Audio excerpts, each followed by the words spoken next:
Então, mais uma vez, né, todos sejam bem-vindos. A gente vai iniciar aqui mais um dia do nosso evento, certo? Então, sejam bem-vindos ao 12º CCNEC, né? Ah, É uma alegria para todos nós, né, estarmos com vocês aqui nesse dia, iniciando mais um dia nessa jornada, né, de tanto conhecimento, de tanta construção que a gente tem tido a oportunidade, né?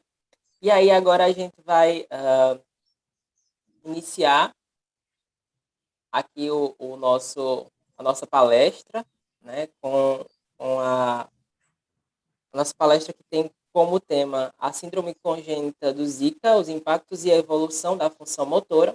E aí, para isso, a gente vai conversar com a doutora Gabriela Lopes Gama, né? Ela possui graduação em fisioterapia pela Universidade Estadual da Paraíba, especialização em fisioterapia neurofuncional pela Universidade Estadual da Paraíba.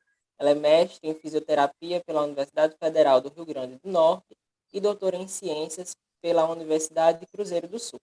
É professora do Centro Universitário Unifacisa, pesquisadora do Instituto de Pesquisa Professor Joaquim Amorim Neto desde 2017, onde vem desenvolvendo pesquisas voltadas para a compreensão da história natural da síndrome congênita do Zika vírus. Lembrando para todos vocês, né, então, que o nosso evento ele conta com o apoio do Dr. Evaldo Ronf. O Dr. Evaldo trabalha com cirurgia maxilofacial e implantes dentários. É importante também lembrar que durante a nossa palestra será colocado no chat, né, algumas vezes durante o decorrer, a lista de frequência, tá bom? Então, para garantir a certificação desse momento, é importante que vocês assinem essa lista, tá? E, por último, que as perguntas, né, para a doutora Gabriela, ela pode ser feita aqui na parte inferior do Zoom, tem um íconezinho que é Q&A. E aí vocês podem clicar nesse link, né, clicar nesse ícone, né, e fazer aí a pergunta, que ao final a gente vai ler algumas perguntas que aparecerem aqui para a nossa palestrante, tá bom? Então, mais uma vez, sejam todos bem-vindos. Que hoje seja um dia, né, excelente, como tem sido os outros. E é uma alegria para a gente, doutora Gabriela, começar com a senhora, tá bem? Então, fica à vontade, tá, de passar a palavra e pode ficar à vontade de seguir com a tua apresentação. Muito obrigado, né? Obrigada a todo mundo presente. Vamos conversar um pouquinho.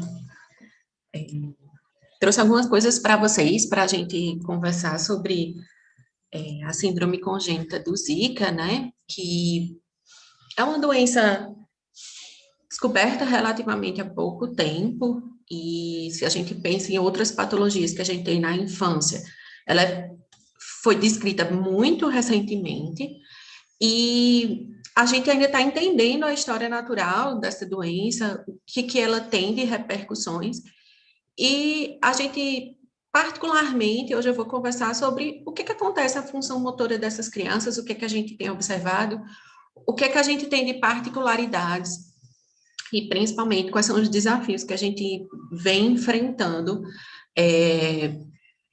tanto no estudo da patologia, como na assistência a essas crianças, né? Então, só para a gente fazer um background aqui, né? Lá em 2015, final de 2015, 2016, o Brasil passou por um surto, né? Foi uma epidemia do Zika vírus, e nessa epidemia se observou um aumento, assim, brusco do número de crianças com microcefalia.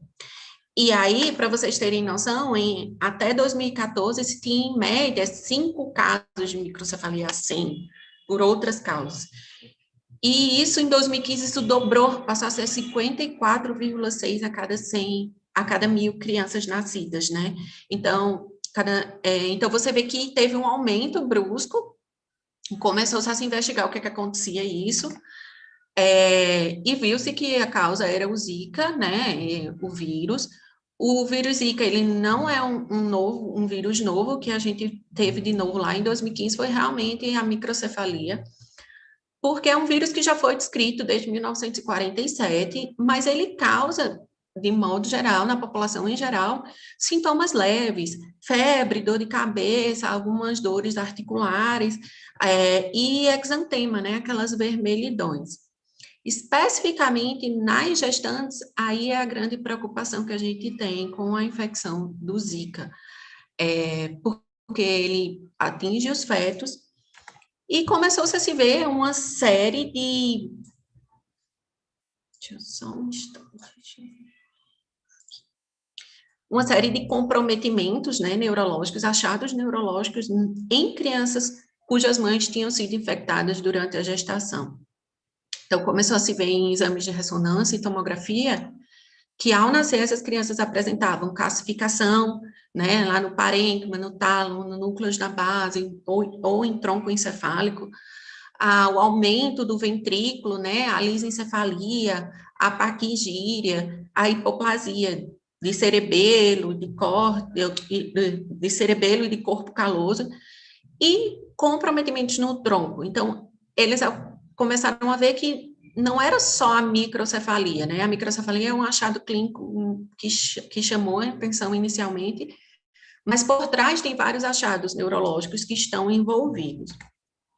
E aí, esses dois estudos, eles, publicados lá em 2015, começo de 2016, sugeriram que a microcefalia é só uma ponta de um grande iceberg que a gente vai ter, que vai envolver essas crianças, né, as crianças acometidas pelo Zika durante a gestação. Então, aí, a partir daqui, começa a se chamar de síndrome congênita do Zika vírus, síndrome congênita do Zika, ou Zika congênita, dependendo dos autores, a gente tem diferentes nomenclaturas. E, até então, não se sabia quais as repercussões que danos neurológicos tão graves podia trazer. Na verdade, muitas das mães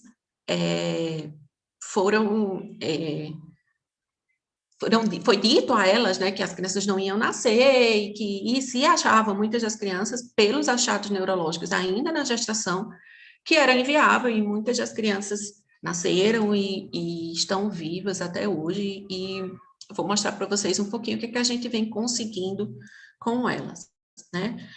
Vale lembrar que esses achados de imagem, eles são diferentes entre as crianças, né? Alguns apresentam maior comprometimento, outros menos. Do mesmo jeito dos achados clínicos. Então, eu trouxe aqui só para vocês irem se familiarizando, né, o que essas crianças apresentam. Perímetro cefálico, né, é uma diminuição significativa do perímetro cefálico, e o que a gente vem observando é que, às vezes, mesmo a criança não nascendo com microcefalia, algumas delas desenvolveram, né, ao longo do primeiro ano de vida, as artrogriposes, que são muito comuns, né, principalmente nos pés, no quadril, nos membros inferiores, de modo geral.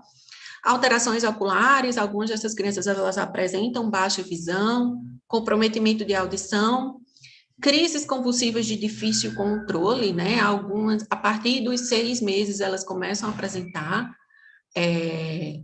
disfagia, né, e pobre sucção, irritabilidade, com alterações sensoriais, né, são crianças que, principalmente nos primeiros meses, choravam muito, né, e displasias de quadril, isso já vem sendo descrito na literatura por vários autores.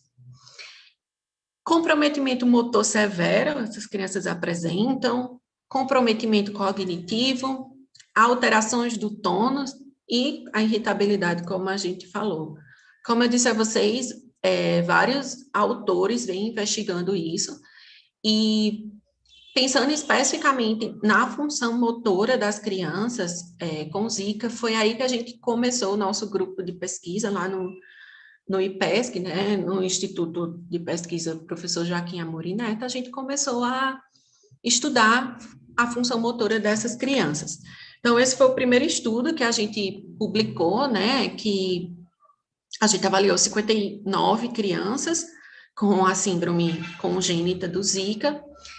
A maioria delas, 81%, elas tinham comprometimento motor grave, né, avaliado pela GMFCS, que é uma escala de avaliação da função, de classificação da função motora das crianças, nível 5, que é o mais grave, né, e a gente avaliou essas crianças quando elas tinham ali aproximadamente 14 meses.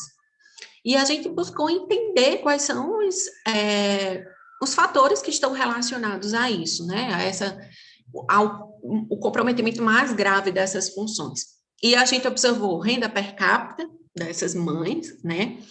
A circunferência, o perímetro cefálico ao nascer, alterações no desenvolvimento cortical e o uso de anticonvulsivante, né? Então, a gente começou a ver que, primeiro, que também já foi visto, né, que a síndrome do Zika, ela atingiu particularmente uma parcela da população muito, muito pobre, né, principalmente mulheres de baixa renda, e isso reflete no desenvolvimento da criança, talvez porque essas mulheres elas tenham tido menos oportunidade de estímulos para os seus filhos, isso são suposições que a gente tem, né? E as crises convulsivas é o que a gente chama mais atenção, né? E isso a gente vê muito na prática.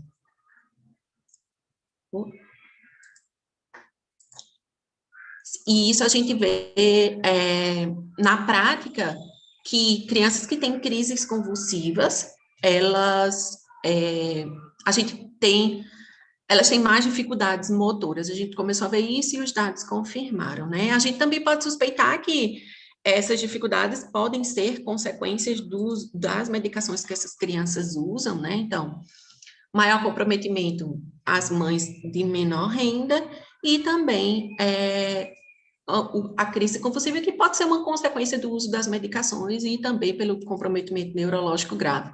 Então, isso tudo influencia na função motora das crianças. E aí a gente continuou, e aí nosso instituto também presta assistência a crianças com Zika, e a gente começou a ver algumas particularidades nessas crianças, como, por exemplo, o tônus muscular delas. A literatura até então descrevia o tônus das crianças com Zika apenas como hipertonia, e o que a gente começou a ver foi, essas crianças elas tinham muita dificuldade de controle cervical e controle de tronco, e esse tronco ele tinha uma característica muito específica, né, que em alguns testes de hipotonia parecia que existia ali uma hipotonia no tronco. Então, a gente fez esse estudo, né, a gente publicou ele no começo desse ano, com crianças aproximadamente com 35 meses, e o que se viu era que essas crianças, sim, apresentavam hipertonia, mas eles parecem apresentar uma hipertonia apendicular. E axial, o tronco, parece existir um tônus base de hipotonia. Muita fixação que dificulta a função motora delas, e é um padrão bem característico dessas crianças, né? Esse tronco que parece um padrão aí de hipotonia. A maioria delas tem comprometimento, mais uma vez, motor grave com quadriparesia, né? Os 4 membros comprometidos. Mas o que a gente viu nesse estudo é essa característica bem específica do tônus deles. Talvez pelo comprometimento neurológico difuso e significativo que a gente tem. Mas a partir do acompanhamento dessas crianças, a gente começou a ver algumas particularidades, né? A ausência de microcefalia ao nascer, né? Algumas crianças não nasciam com microcefalia, tendo a mãe com histórico de infecções do Zika vírus, Zika confirmada, e essa criança não apresentava alterações no desenvolvimento. Outras crianças, a gente começou a ver que nascia com o perímetro cefálico normal, mas depois a microcefalia se tornava evidente. E algumas dessas crianças, elas começaram a fazer fisioterapia, fazer estimulação, né? E a gente começou a pensar o que vai acontecer com essas crianças, o que queria acontecer com essas crianças ao longo do tempo, quais eram as potencialidades delas. Foi quando a gente começou a desenvolver alguns estudos com justamente intervenções neuromotoras em crianças com Zika, né? Com Zika congênita. E a gente pensando quais são as possibilidades dessas crianças e a capacidade de neuroplasticidade desse cérebro, mesmo tão comprometido, né?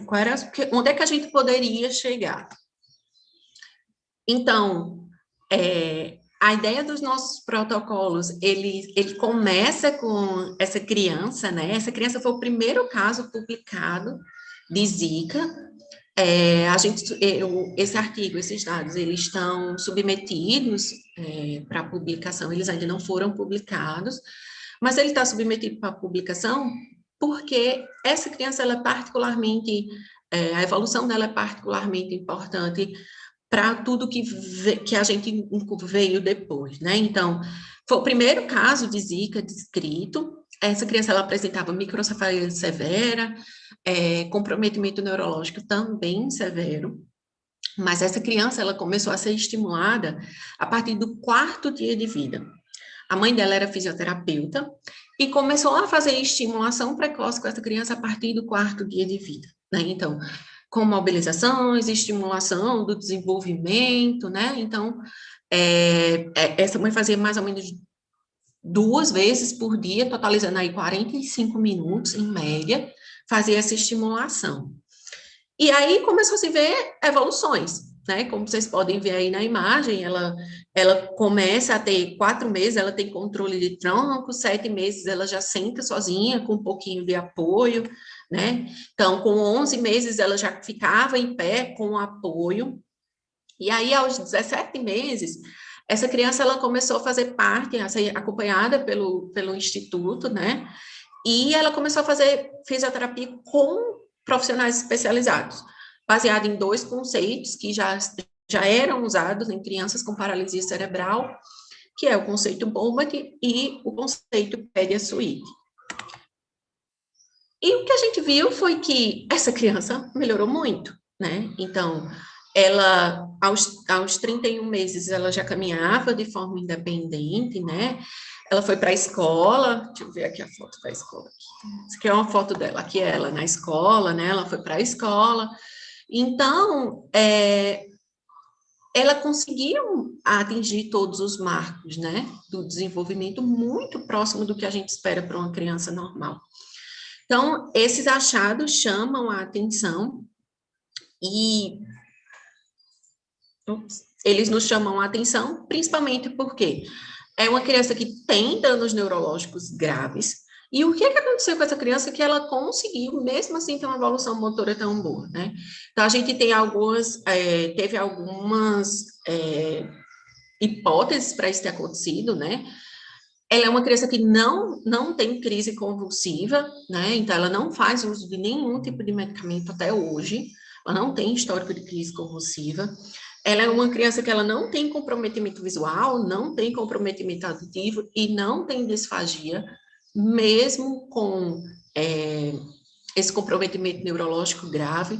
Então, as medidas antropométricas dela, de peso e altura, estão dentro do esperado. O perímetro cefálico está menor, mas até hoje, mas está dentro, o peso e a altura estão dentro do esperado. E ela iniciou fisioterapia muito precocemente, né? Com 4 dias ela já tinha estimulação e não era qualquer estimulação, né? A mãe era fisioterapeuta. Então, mesmo com assistência especializada lá no centro, essa mãe realizava estimulações em casa, posturas, a mãe sabia como fazer as estimulações. Então, isso pode ter feito a diferença, né? Então, não era uma criança que simplesmente ia para a terapia, fazia a terapia e ia para casa. Não. Quando ela chegava em casa, era uma criança que a gente sabia que era posturada de forma adequada, que tinha estímulos adequados. Então, isso tudo pode ter interferido nessa evolução. Mas ela nos mostrou que sim, essas crianças elas são capazes de evoluir e elas são capazes sim de atingir marcos de desenvolvimento. E aí a gente começou, né? Essa criança, ela ainda era pequenininha, quando a gente começou a ver essas evoluções dela, e aí a gente propôs o primeiro estudo, né? Um estudo piloto, um estudo realmente de intervenção, para a gente ver como é que crianças com síndrome congênita, elas responderiam a protocolos de terapia. Foi um estudo, assim, particularmente desafiador, porque a gente não sabia as capacidades dessas crianças, a gente não sabia se elas aguentariam um protocolo de treinamento, e a gente propôs um protocolo intensivo. Baseado em quê? baseado na ideia de quanto mais prática, melhor a aprendizagem. Então, a gente pegou 7 crianças, essas 7 crianças, elas tinham crises convulsivas controladas, né? Algumas nem tinham histórico de crises convulsivas, estavam com peso dentro do adequado e a altura dentro do adequado. Então, o que é que a gente montou? Um protocolo intensivo. Então, o protocolo das crianças era dividido em 2 etapas. Primeiro, elas faziam fisioterapia convencional, tá? Faziam 1 hora de todos os dias, isso. 1 hora de fisioterapia convencional, tá? E 1 hora de fisioterapia com o uso de coletes terapêuticos, baseado no método PED-SWIP. Por que eu digo baseado? Porque a gente não fazia o protocolo, a gente não sabia se as crianças aguentariam o protocolo como proposto no PED-SWIP. Então, a gente usava o macacão terapêutico, usava os elásticos, né, que a gente chama, os bugs, mas não era o tempo inteiro. A gente fazia, ao todo, 2 horas por dia de terapia. Isso eles faziam 5 vezes por semana durante 4 semanas. Quando acabavam essas 4 semanas, essas crianças ficavam fazendo fisioterapia convencional por 3 vezes na semana, durante mais 4 semanas, tá? Então, esse era o protocolo, a gente tinha 2 estágios. Por que a gente botou esse segundo estágio? E nesse segundo estágio era só 1 hora de terapia. Porque a gente quis dar um período de descanso para essas crianças, né? Porque a gente não sabia como é que elas iam reagir. E precisava de períodos de descanso. 2 horas de treinamento todos os dias é bem intenso. O que a gente encontrou, né? Esse aí foi alguns dos nossos voluntários, nossos pequenos voluntários nesse estudo.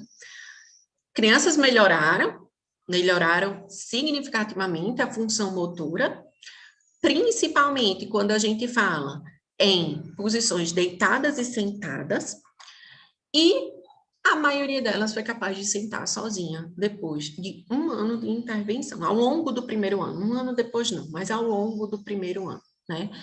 Então, algumas foram capazes de ficar em pé, então foi um pouquinho variado, mas todas melhoraram. Então, com isso, essas crianças, esse cérebro parece ser capaz de gerar neuroplasticidade, ter neuroplasticidade, de aprender, né? Então, foi a principal conclusão disso. As crianças, elas suportam, sim, o protocolo, mesmo intensivo, né? Sem efeitos colaterais muito significativos, como perda de peso, elas não perderam peso, que era uma grande preocupação que a gente tinha, e redução do histórico de hospitalizações, né? Elas não foram hospitalizadas. Então, mesmo com treinamento tão intensivo, eles não tiveram efeitos adversos. Porém, algumas coisas também começaram a preocupar com esse protocolo, né? Algumas crianças, elas melhoraram e mantiveram esse progresso. E a nossa pergunta era, a gente não sabe se esses ganhos motores, esse platô que a gente atingiu, principalmente nos últimos meses, eles ocorreram porque as crianças estavam cansadas, ocorreram porque elas não conseguem mais evoluir, então foi uma pergunta que a gente não entendeu, que a gente não conseguiu explicar ainda, né? Foi um ano desses acompanhamentos. E as crianças que tiveram, quando a gente viu elas individualmente, aquelas que tinham melhoras menos significativas foram aquelas que faltaram mais.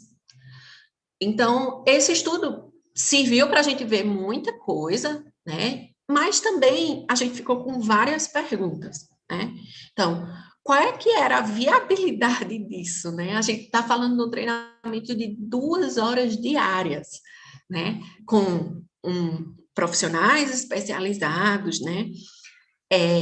E as crianças com maior nível de comprometimento motor, será que elas responderiam, né? Crianças que têm histórico de crise convulsiva, né? Como é que seria isso? Porque todos os nossos tinham crises, quem tinha histórico eram crises controladas, né?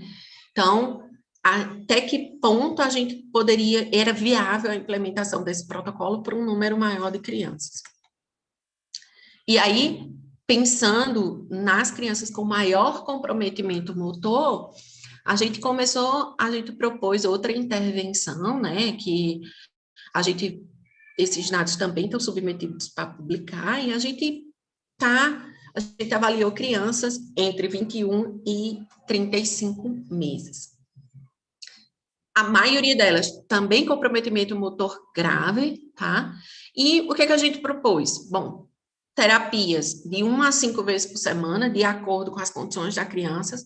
Então, aquelas crianças que tinham problemas de peso, ou alguma outra, ou a mãe não poderia levar todos os dias, elas faziam de 1 a 5 vezes de terapia por semana.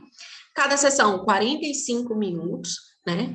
E seria programas individualizados, baseado no conceito neuroevolutivo, no conceito Bobat, que a gente também usou no estudo anterior. E o que a gente viu, né? E aí a gente também avaliou elas ao longo de 1 ano. Como é que essas crianças se comportaram? Bom, esse primeiro gráfico, crianças com comprometimento motor grave, tá? Crianças com comprometimento GMFCS 5. E nesse segundo gráfico, crianças com melhor nível motor, ou seja, GMFCS diferente de 5. O que a gente viu?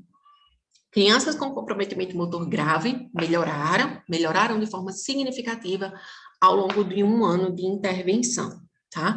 E a gente teve uma manutenção das variáveis antropométricas, isso para todo mundo, e redução da ocorrência de comorbidades, que eram infecções de vias aéreas superiores, hospitalizações, pneumonias, né, que é muito comum nessas crianças, principalmente nas crianças grávidas, e a gente viu uma redução da ocorrência dessas comorbidades.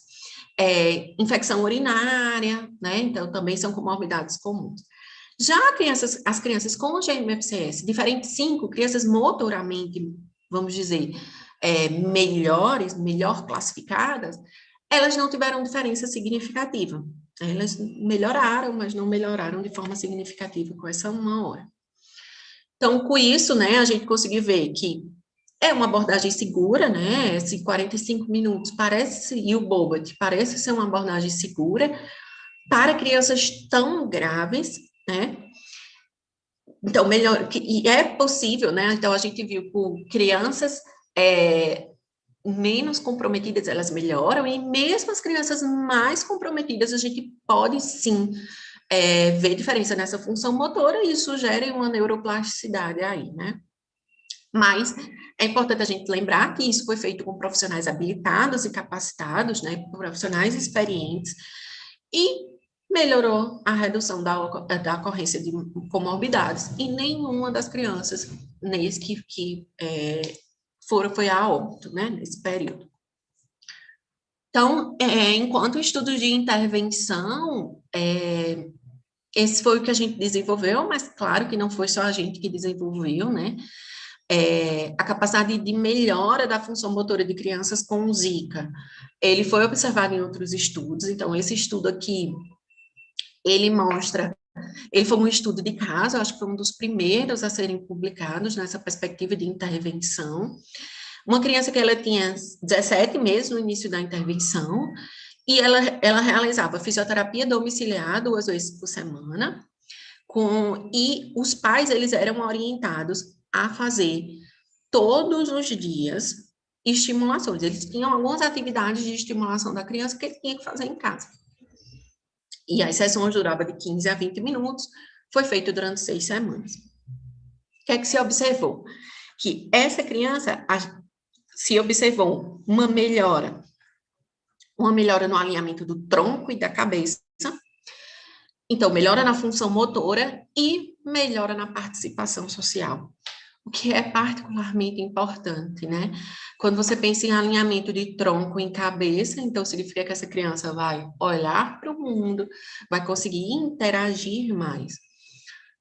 E, consequentemente, isso também é fruto isso também pode ser uma fonte de melhora da função dessas crianças. Então, esse estudo mostra essa melhora na participação social, que é particularmente bem importante da gente analisar.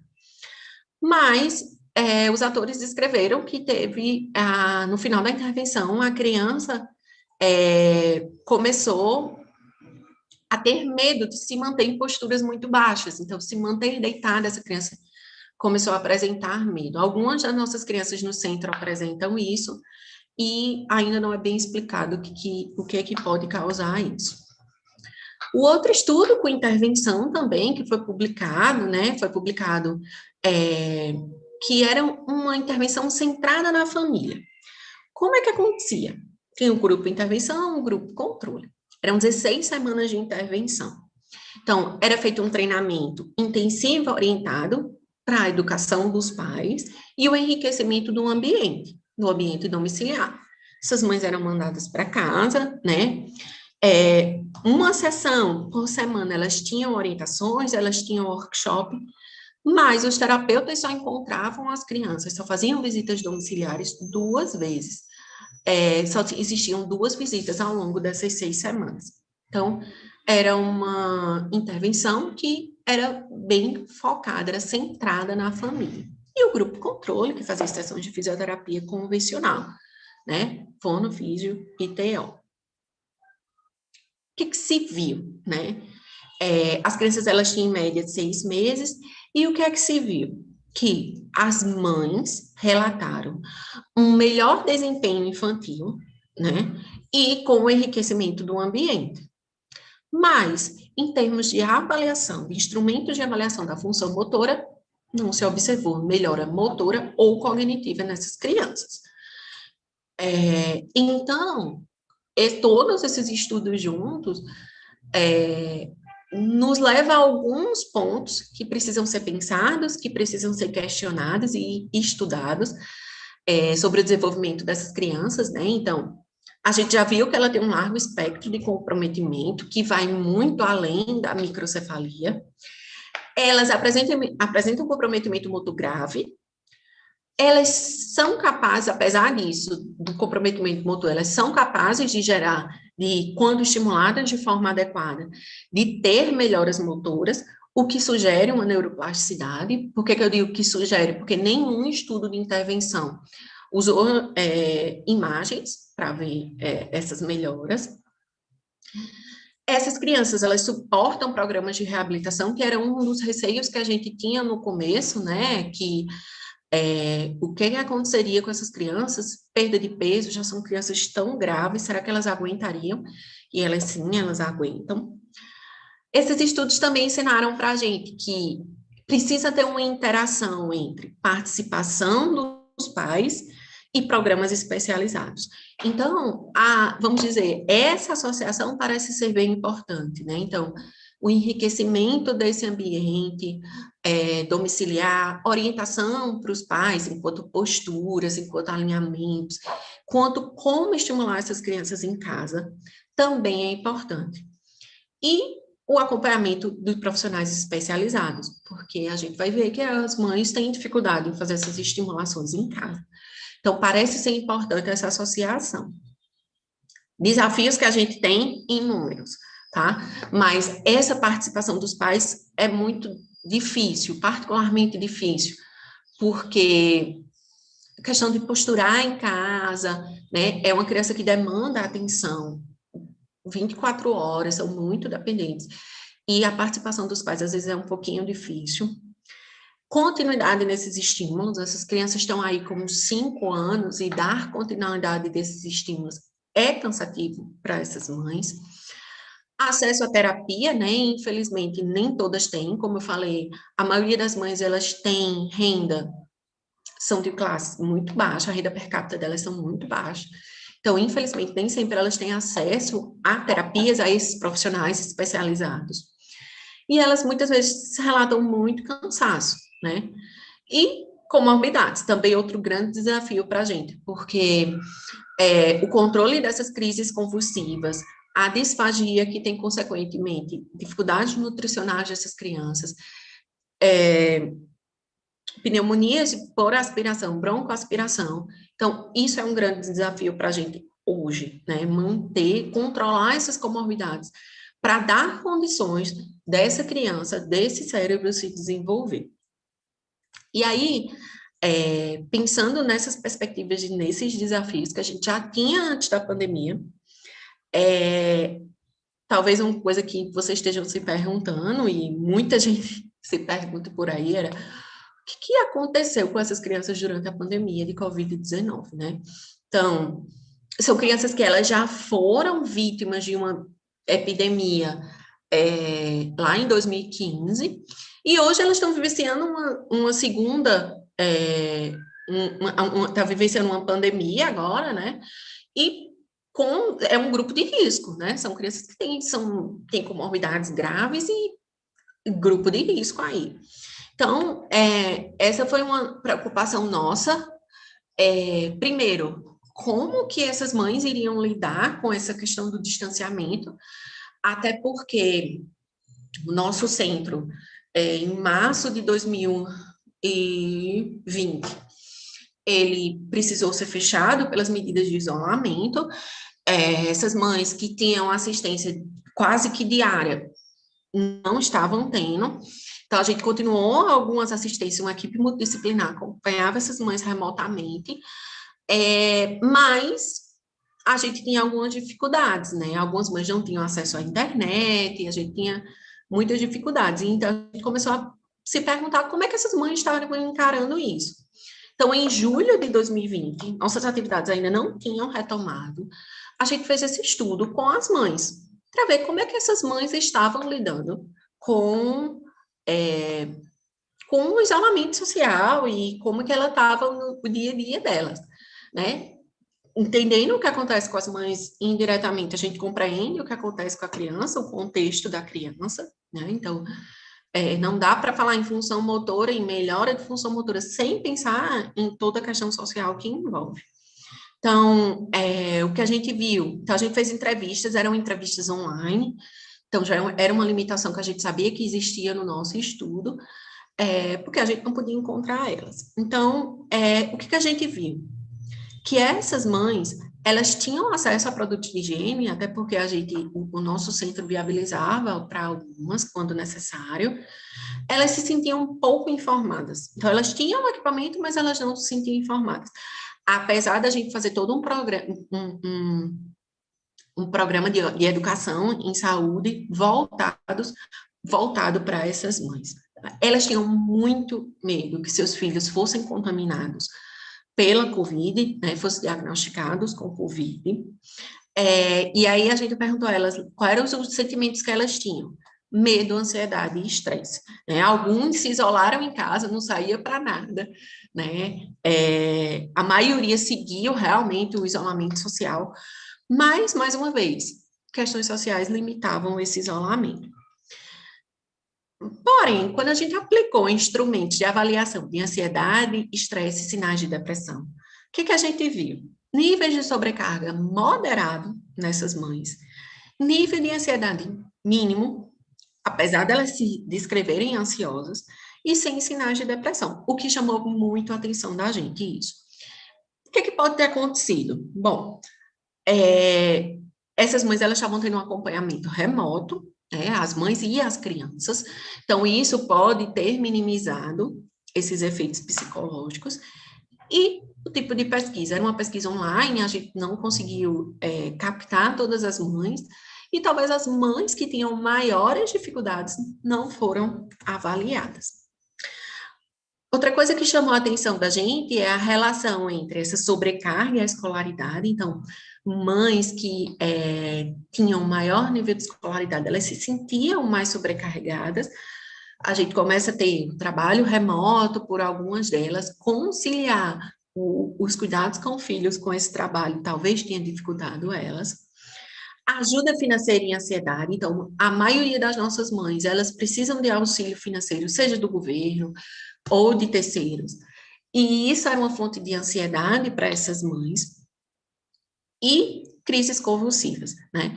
Então, criança cresce, né? Então, a gente já tinha, a gente fez esse estudo em julho, então a criança tinha março, abril, maio, 4 meses já, essas crianças crescem, medicação precisa ser ajustada. Então, isso era uma fonte de ansiedade para as mães, né? E mostrou que os impactos sociais que a gente tinha. E isso certamente refletia na função motora das crianças. Mais ou menos em agosto de 2020, a gente volta a ter as nossas atividades no centro, com todas as medidas de distanciamento, e nem todas as mães voltaram, algumas optaram por não voltar de imediato. E à medida que as crianças iam voltando, a gente começou a reavaliar a função motora delas. O que é que aconteceu com essas crianças? Né? Eles passaram 5 meses sem estímulo por um profissional especializado. A gente tinha chamada de vídeos com algumas mães, como eu falei, algumas delas a gente não conseguia ter isso, por dificuldades de internet mesmo, e fazia algumas orientações de posicionamento e de postura, mas a gente não sabia o que isso ia acontecer. Então, a gente, com essa retomada e essas avaliações, a gente viu que somente das 52 crianças que fizeram parte desse estudo, né, só 4 crianças e 7 mães foram diagnosticadas com COVID. Nenhuma criança precisou ser hospitalizada. E o que chama a atenção é que teve criança que a mãe pegou e a criança não pegou, né? O que é que a gente viu? Piora na função motora. Piora na função motora de crianças com comprometimento motor grave. As crianças, que é a maioria delas. As crianças com comprometimento motor menos grave, vamos dizer assim, níveis diferentes de MFCS, diferentes de 5, elas não apresentaram perda da função motora significativa. E aí, além dessa perda funcional, essas crianças, e aí todas, elas tenderam a apresentar uma maior flexão de ombro, punho, né? Ombro, punho e da extensão do joelho e do tornozelo. A amplitude máxima, ou seja, essas crianças a gente começou a ter um padrão muito flexor. O que a gente vê é que essas crianças, elas, o tônus, principalmente as fixações e a hipertonia, aumentou muito, piorou bastante. Então, foi o que aconteceu. Então, pode ter sido resultado desse comportamento sedentário.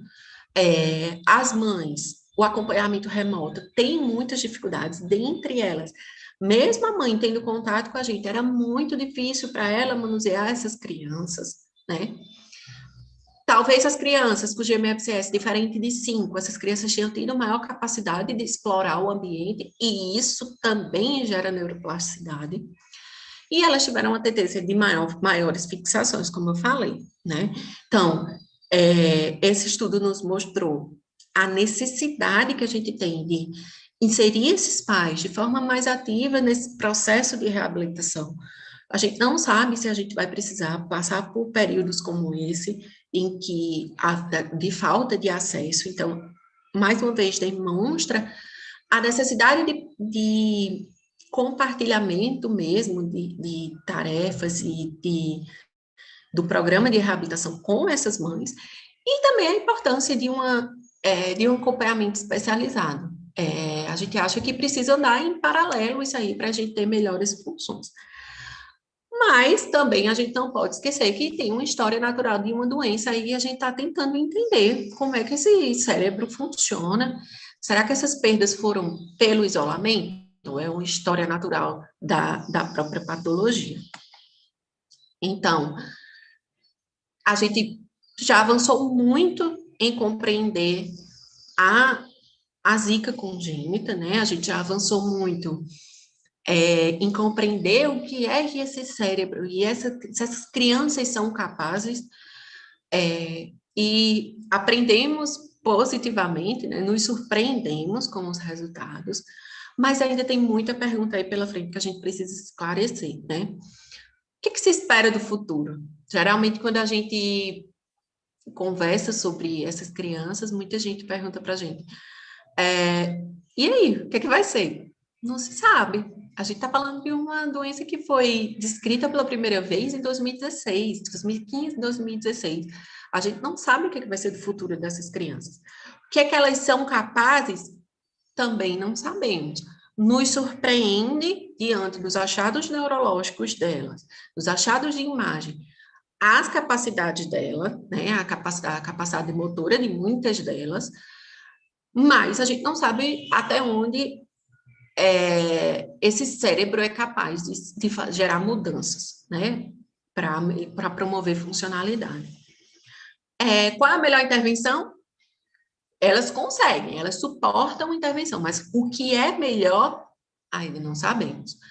Temos muitas dificuldades, principalmente as dificuldades quando a gente esbarra em questões sociais, né, dessa doença, e como é que a gente vai superar delas?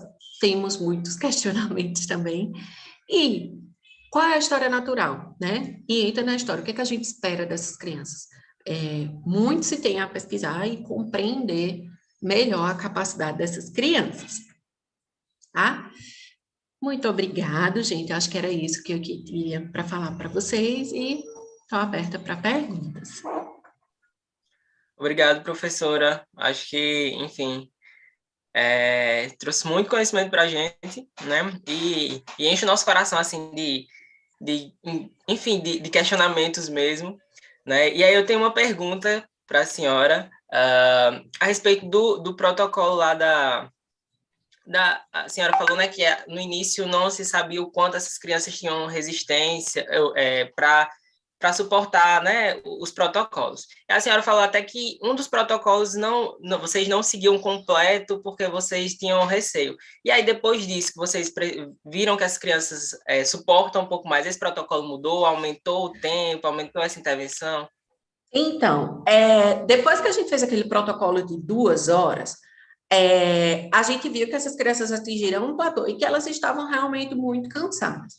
O protocolo original do Pedia Suite, ele é 4 horas diárias. Então, a gente não voltou a realizar, porque a gente começou a pensar em protocolos mais viáveis para uma grande quantidade de crianças que a gente tinha. Então, o que a gente fez? Algumas crianças, elas realizam, né, com a roupinha e tudo, mas a gente diminuiu a quantidade para ver se essas crianças responderiam do mesmo jeito. E elas continuaram evoluindo, então a gente não optou por não aumentar mais esse protocolo de intervenção. Até porque a gente começou a pensar que a gente precisa dar experiência a essas crianças.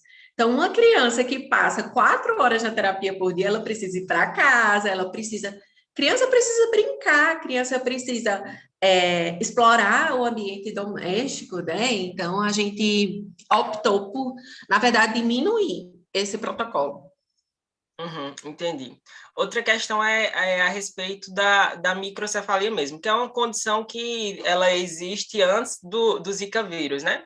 E aí, tem alguma diferenciação entre a microcefalia de antes e a causada pelo Zika vírus? Sim, o que a gente vê em achados de imagem é que são diversos os achados que tem, mas o que particularmente caracteriza a Zika são calcificações entre a substância branca e cinzenta, que ela só é encontrada em crianças com Zika. Os outros achados, eles são mais amplos, né? Outras patologias têm, mas especificamente esse tipo de calcificação, essa calcificação bem característica a gente só encontra em crianças com Zika. Perfeito, professora. Obrigado demais, tá? Aí pela sua participação, né? O tanto que cresceu, né? Fez com que a gente construísse novas pontes. Eu acho que depois a gente der uma olhada aí no chat, o número de feedbacks, né? O quanto foi maravilhoso. Eu acho que esse tipo de assunto, né? Esse tipo de tema é algo que faz a gente se sentir muito útil dentro do ambiente científico, né? Para a sociedade, sobretudo. Então, assim, eu só tenho a agradecer mesmo a senhora pela forma tranquila que trouxe um tema tão questionante, tá bem? Muito, Imagina, muito eu que obrigado. agradeço. Eu que agradeço a todos. E, assim, eu acho que essas crianças são um exemplo de várias coisas, dentre elas, das capacidades do nosso cérebro, né?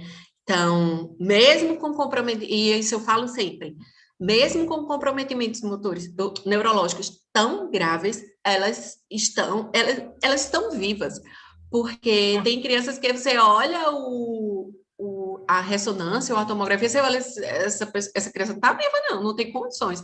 E estão evoluindo. Então, nosso cérebro, ele é muito capaz, né, de essa neuroplasticidade, mesmo em condições tão adversas, tá bom?